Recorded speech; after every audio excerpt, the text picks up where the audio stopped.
Para sa mga hindi pa nakakaalam, ito pala ang kasaysayan ni Nonito Donaire. Halika at alamin natin si Nonito Donaire Jr., na kilala bilang The Filipino Flash, ay isang Pilipino-Amerikanong propesyonal na boksingero na ipinanganak noong 12 ng Nobyembre taong 1982 sa Talibon, Bohol, Pilipinas. Siya ang pangatlo sa apat na anak ni Nonito, si Donaire Sr. at Imelda M. Gonzales. Ang kanyang nakatatandang kapatid na lalaki, si Glenn Donaire, at ang kanyang pinsan, si Richard Donaire, ay mga dating boksingero rin. Bago siya sumapit ng 6 na taong gulang, nanirahan si Donaire sa General Santos at nag-aral sa parehong paaralan ni Manny Pacquiao. Noong bata pa siya, maliit ang kanyang pangangatawan at madalas siyang tuksohin. Ang kanyang ama ay isang amateur na boksingero na lumaban sa US noong unang bahagi ng 1990s. Dahil sa kanyang lolo sa panig ng ama na ipinanganak sa Hawaii, nagkaroon si Donaire ng pagkamamamayang Amerikano sa ilalim ng prinsipyo ng Jus Sanguinis noong 1993. Sa edad na 11 sumama si Donaire sa kanyang ama sa Van Nuys, California, at kalaunan ay nanirahan sila sa San Leandro at San Mateo County, California.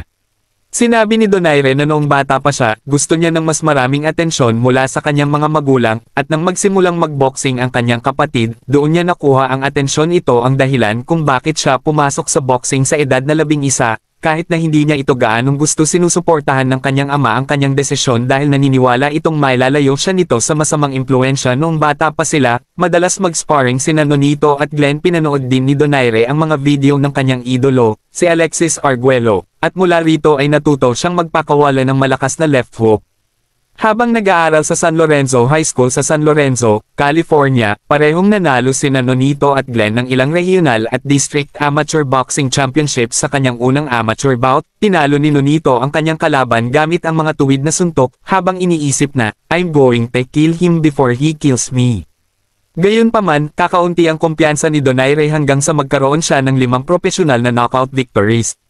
Bilang isang batang amateur, nanalo si Donaire ng 3 US National Championships, ang National Silver Gloves 1998, National Junior Olympics 1999, at ang National USA Tournament 2000.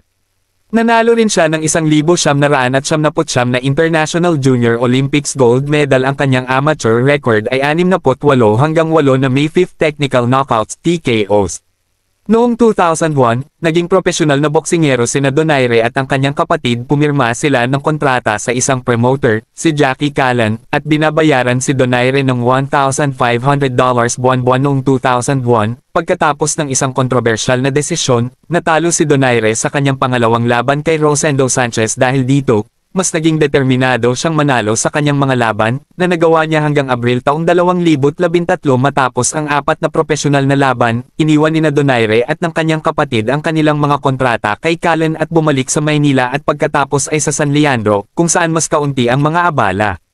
Noong 9 ng Setyembre taong 2002, sa Guam, napanalunan ni Donaire ang kanyang unang regional title, ang bakanteng WBO Asia Pacific Flyweight title, sa pamamagitan ng knockout kay Kaichon Sorvorepin sa ikalawang round. Noong 20 ng Enero taong 2006, napanalunan ni Donaire ang kanyang pangalawang regional title, ang NABF Super Flyweight title, sa pamamagitan ng pagkatalo kay Karen Harutyunyan sa split decision, SD, sa Showbox.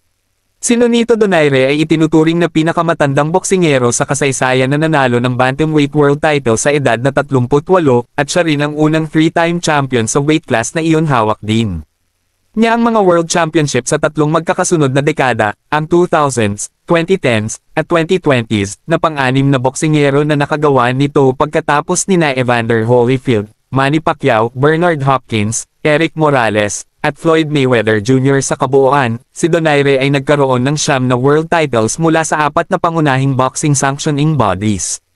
Noong ika-29 ng Mayo taong 2021, tinalo ni Donaire si Nordine Oubaali para sa WBC Bantamweight title, na ginawa siyang pinakamatandang boksingero na nanalo ng World Championship sa Bantamweight Division sa edad na 38.